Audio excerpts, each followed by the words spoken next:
Now, NPR and PBS are shutting up shop. They're owned by the Corporation for Public Broadcasting.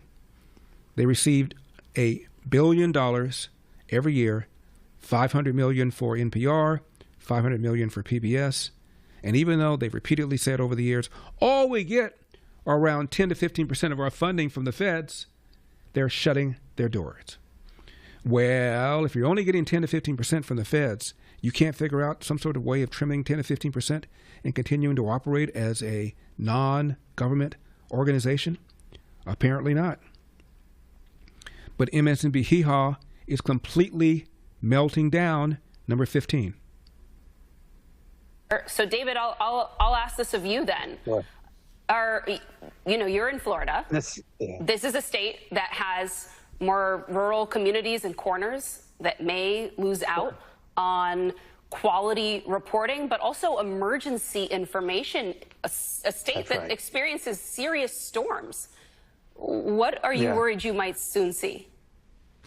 Well, look, I do think it's a sad day for the nation and for our culture, and frankly reflects a president who is weak and intimidated by Daniel Tiger. I mean, I'm not sure why they've declared war on culturally relevant, enriching educational programming, because that is essentially what PBS is. But it also fills a critical part in, frankly, the wealth gap and the accessibility gap to information and to programming in a day and age where programming is often, you have to pay for it, you have to subscribe for it in some way.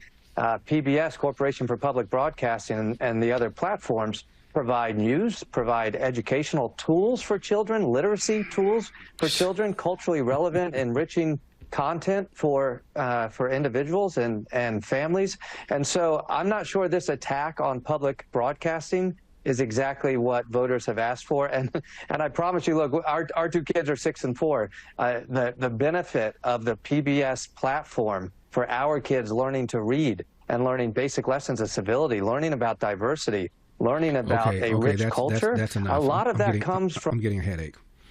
And that long-time reporter with NPR, Ira Berliner, who parted company after going public and saying how biased NPR is, said of the top, I think it was 87 executives in D.C. who work for NPR, not a single one was a Republican. I don't think NPR ever recovered from the grilling that the CEO of NPR, Catherine Marr, got from Brandon Gill, the freshman Texas Republican congressman. Do you believe that America is addicted to white supremacy? I believe that I tweeted that, and as I've said earlier, I believe much of my thinking has evolved over the last half decade. It has evolved. Why did you tweet that? I don't recall the exact context, sir, so I wouldn't be able to say. Okay. Do you believe that America believes in black plunder and white democracy? I don't believe that, sir. You tweeted that in reference to a book you were reading at the time, apparently, The Case for Reparations. I don't think I've ever read that book, sir. You tweeted about it. You said you took a day off to fully read The Case for Reparations. You put that on Twitter in January of 2020. Apologies, I don't recall that I did. Okay. I'd no doubt that your tweet there is correct, but I don't recall that. Okay. Do you believe that white people inherently feel superior to other races? I do not. You don't? You tweeted something to that effect. You said, I grew up feeling superior. How white of me. Why did you tweet that? I think I was probably reflecting on what it was to grow up in an environment where I had lots of advantages. It sounds like you're saying that white people feel superior. I don't believe that anybody feels that way, sir. I was just reflecting on my own experiences. Do you think that white people should pay reparations? I've never said that, sir. Yes, you did. You said it in January of 2020. You tweeted, yes, the North, yes, all of us, yes, America, yes, our original collective sin and unpaid debt, yes, reparations, yes, on this day. I don't believe that was a reference to fiscal reparations, sir. What kind of reparations was it a reference to? I think it was just a reference to the idea that we all owe much to the people who came before us. That's a bizarre way to frame what you tweeted. Okay. How much reparations have you personally paid? Sir, I don't believe that I've ever paid reparations. Okay, it's just for everybody else. I'm not asking anyone Seems to pay to be what you're reparations, sir. suggesting.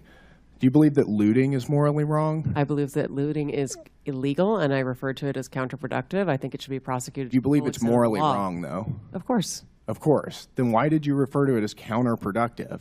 It's a very different way to describe it. It is both morally wrong and counterproductive, as well as being You illegal. tweeted, "It's hard to be mad about protests," in reference to the BLM protests, not prioritizing the private property of a system of oppression. You didn't condemn the looting. You said that it was counterproductive.